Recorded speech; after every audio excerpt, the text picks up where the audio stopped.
Quel prix je vais fixer pour mon offre ou pour mon produit? Qui est-ce que je vais recruter? Thé ou café? Notre vie est faite de décisions et c'est certainement pas au travail qu'on va y échapper.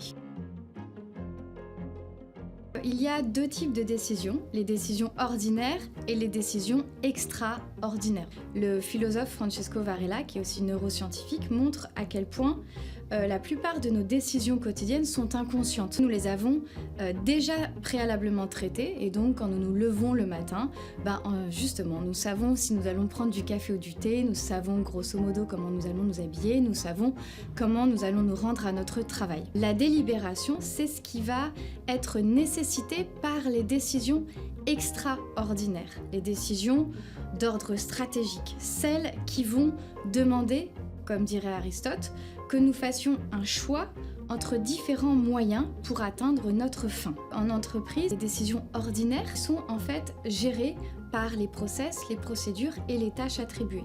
Celles-ci, en fait, elles vont faire que l'entreprise tourne au quotidien et tourne dans une forme d'inconscience de toutes les micro-décisions qui sont prises en permanence. Les décisions extraordinaires sont les décisions qui vont tracer petit à petit la trajectoire de vie de l'organisation. La difficulté qu'on va rencontrer si on ne décide pas, c'est celle de l'incertitude. L'étymologie du mot décision, c'est celui de decidere et caedere, trancher.